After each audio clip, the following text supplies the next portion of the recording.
ছিল ওসমান পরিবার নিজেরা তো আধিপত্য বিস্তার করেছেই, তাদের দোসররাও শোষণ করেছে নারায়ণগঞ্জকে।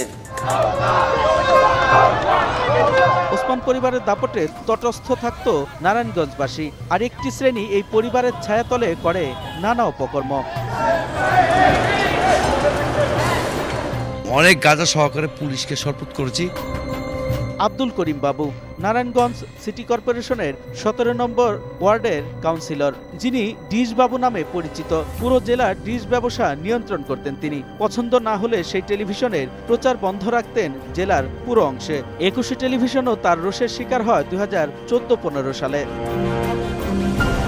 অভিযোগ, ওসমান পরিবারের দাপটে দখল করেন অনেকের সম্পদ। নারায়ণগঞ্জের যত আপনার জমি জমা সংক্রান্ত ব্যাপার এটা বাবু হ্যান্ডলিং করতো, আর দিতে হচ্ছে শামীম ওসমান। বাবু যখন আমার হাজবেন্ডকে বারবার জেলে দিচ্ছিল, আমি ওকে সেভ করছিলাম। এই জন্য বাবু আমার উপর ক্ষিপ্ত হয়ে আমাকে নিয়ে ব্যাড একটা বদনাম লিখে পেপারে সে করে। শামীম ওসমানের ছত্র ছায়ায় আজকে 18 বছর যাবৎ দখল করে রাখছে।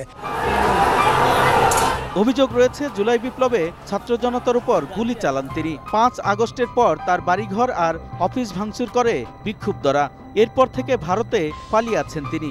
ভিডিও কলে তিনি জানান গুলি চালানোর বিষয়ে। কাউকে গুলি করেছি বা কোনো গুলি ফুটিয়েছি এমন কোনো প্রমাণ কেউ দিতে পারবে না। দখল, অবৈধ সম্পদ আর ওসমান পরিবারের সাথে সখ্যতা নিয়ে ডিশবাবু জানান, কারো থেকে 10 টাকা কোনোদিন নেই, কারো কাছে এক কাপ চাও খাইনি, এবং ভূমিদস্যুতার কথা বলছে সেই প্রমাণ আমাকে দেখায় দেন। ওসমান পরিবারের দাপটে যারা ধরাকে সরাজ্ঞান করেছে তাদের মধ্যে অন্যতম নিট কনসার্নের কর্ণধার 3 ভাই জয়নাল, জাহাঙ্গীর আর মনা। ওসমান পরিবার, বিশেষ করে আজমেরী ওসমানের অত্যন্ত ঘনিষ্ঠ তারা। অভিযোগ আছে ওসমান পরিবারের অর্থ পাচারে জড়িত তারা। বিপ্লবের পর আজমেরী ওসমানকে আশ্রয় দিয়ে বিদেশে পালাতে সহায়তা করেন।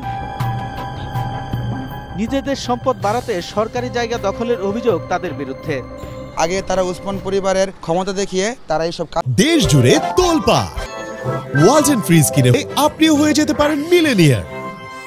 ওরা আজমির ওসমান, শামীম ওসমান, অয়ন ওসমানের সাথে ওরা একসাথে পলিটিক্স করতো। আমি ওইখানে দোকান করছিলাম, আসি বললো যে দোকান আমার জায়গা আমাকে খালি করে দিতে হবে। দোকান 5 মিনিট সময় দেয়নি, ভাঙি টিঙিয়ে দিলে মাল সামানো ব্যাগ মাটির তলত পড়ে গেল।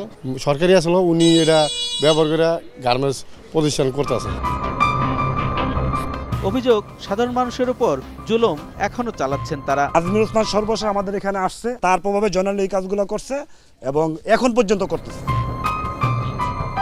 সিদ্ধিরগঞ্জের গোদনাইল এলাকায় লক্ষ্মীনারায়ণ কটন মিল দখলের অভিযোগ তাদের বিরুদ্ধে। স্টে অর্ডারও আছে আমাদের এখানে, সবকিছু আমাদের। ওনারা কিছুই মানে না, গেটটা অফ করে দিয়েছে, এখানে নদীর ঘাটটা অফ করে দিয়েছে, আমাদের সবকিছু। শেয়ার হোল্ডারদের উচ্ছেদে চলে নানা উপকৌশল। স্কুল দেখে, রামদল দেখে, ভয় দেখায়, জোর জবস্তি করে সবাই বাইর করে দিচ্ছে। দেই নাই বিধায় আমাদের উপরে হামলা করলো, মামলা করলো আমাদের উপরে। এখানে যে বাড়িগুলি ছিল, 3টা বাড়ি রাত্রে আগুন দিয়ে জ্বলাই দিল।